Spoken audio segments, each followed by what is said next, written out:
Assalamualaikum warahmatullahi wabarakatuh. Jumpa kembali di channel Tari Setia. Sahabat Tari Setia, di video kali ini masih membahas tentang pembatik level 1 di modul terakhir, yaitu modul 3. Modul 3 ini bertemakan perangkat pembelajaran kolaboratif. Mari kita simak penjelasan berikut ini. Dalam modul 3, perangkat pembelajaran kolaboratif, ada dua kegiatan belajaran yang didiskusikan. Yang pertama adalah aplikasi pembelajaran kolaboratif, yang kedua aplikasi penyimpanan daring. Aplikasi pembelajaran kolaboratif adalah alat digital yang dirancang untuk memfasilitasi dan meningkatkan kolaborasi antara siswa, guru, dan mungkin juga pihak lain yang terlibat dalam proses pembelajaran. Aplikasi-aplikasi ini menawarkan berbagai fitur yang memungkinkan pengguna untuk berinteraksi, berbagi sumber daya, bekerja sama dalam proyek, dan memberikan umpan balik secara real time. Berikut adalah beberapa contoh aplikasi kolaboratif pembelajaran. Yang pertama adalah Miro. Miro adalah aplikasi kolaboratif berbasis online yang dirancang untuk mendukung kerja tim dalam berbagai jenis proyek. Aplikasi ini menyediakan papan tulis digital yang memungkinkan pengguna untuk bekerja bersama. Kedua adalah Microsoft Whiteboard. Microsoft memiliki media yang dapat digunakan untuk pembelajaran kolaboratif, yang juga merupakan papan tulis digital, yaitu whiteboard.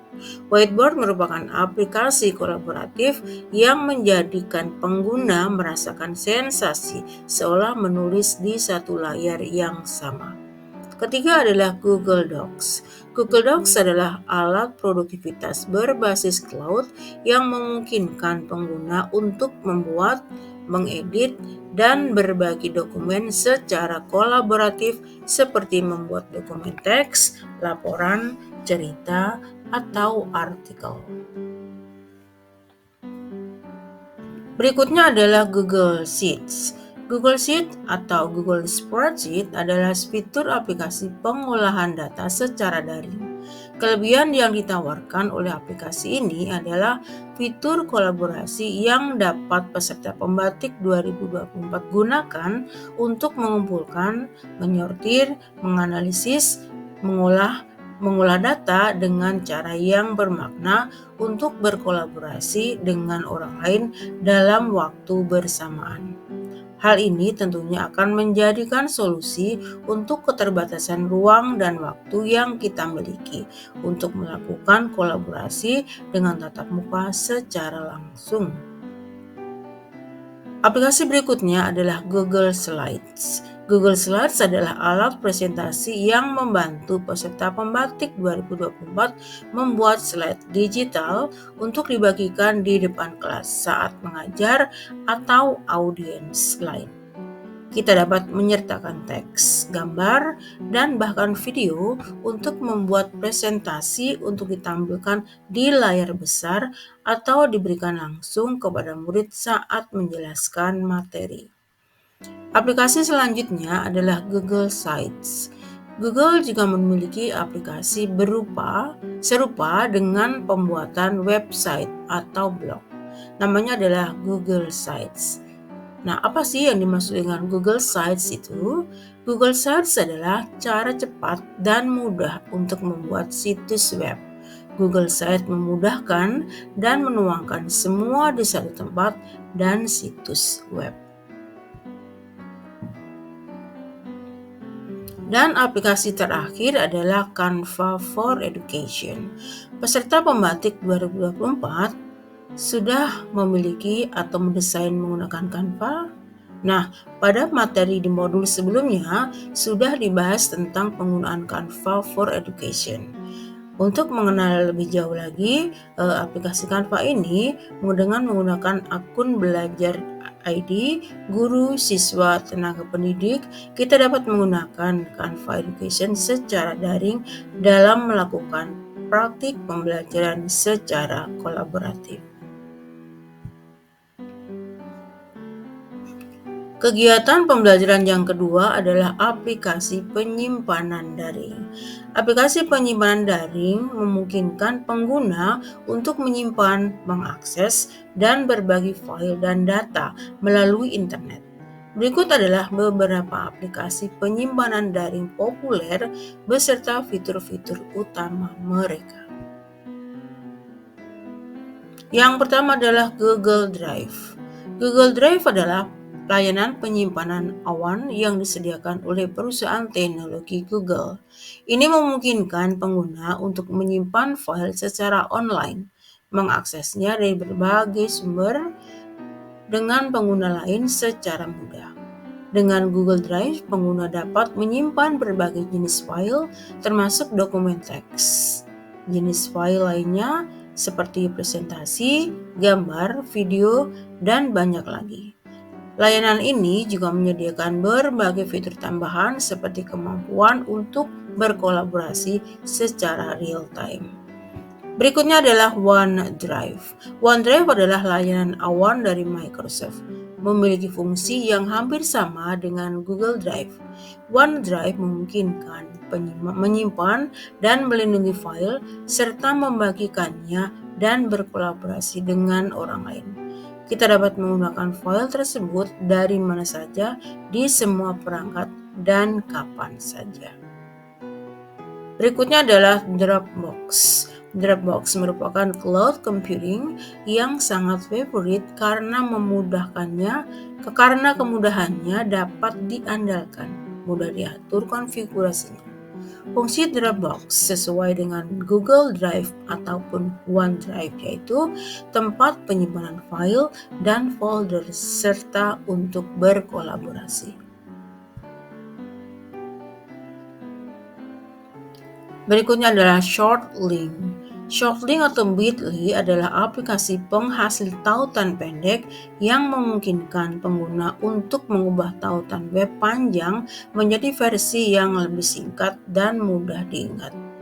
Dengan antarmuka yang user-friendly, pengguna dapat dengan cepat menghasilkan tautan pendek yang dapat digunakan untuk berbagi keperluan seperti membagikan konten di media sosial. Yang berikutnya adalah Shortlink.id. Shortlink.id adalah aplikasi penghasil tautan pendek yang memungkinkan pengguna untuk mengubah tautan web panjang menjadi versi yang lebih singkat dan mudah diingat. Dengan antarmuka yang intuitif, pengguna dapat dengan cepat menghasilkan tautan pendek yang digunakan untuk berbagi keperluan. Berikut adalah microsite. Microsite adalah sebuah situs web kecil yang biasanya terdiri dari beberapa halaman saja dan berfungsi sebagai entitas independen dalam suatu kampanye pemasaran atau proyek khusus. Microsite sering digunakan untuk menyampaikan pesan yang spesifik, mempromosikan produk atau layanan tertentu, atau mendukung kampanye pemasaran yang lebih besar. Dan yang terakhir adalah platform Merdeka Mengajar atau kita kenal dengan PMM. PMM adalah platform pendidikan digital yang diluncurkan oleh Kemendikbudristek. Kehadirannya memberikan pengalaman belajar yang menyenangkan, bermakna, dan meningkatkan kompetensi dalam menyediakan pembelajaran yang sesuai dengan kebutuhan belajar dan minat peserta didik. Platform Merdeka Mengajar juga merupakan sebuah inisiatif pendidikan daring yang memberikan akses kepada umum untuk mengakses berbagai konten dan materi pembelajaran secara gratis. Baik Bapak Ibu semuanya, sahabat tersetia, dan yang terakhir adalah tes akhir modul 3. Ini bisa digunakan bagi kita peserta pembatik 2024 level 1 maupun secara umum untuk mempersiapkan ujian pembatik level 1.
Baiklah Bapak Ibu, sahabat dan setia, demikian penjelasan dan sharing materi di modul 3 pembatik level 1 dan latihan soal yang ada di modul 3.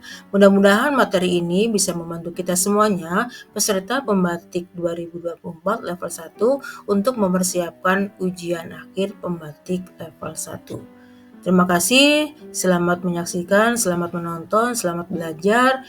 Mudah-mudahan semuanya yang ada di video ini bermanfaat bagi Bapak Ibu semuanya. Wassalamualaikum warahmatullahi wabarakatuh.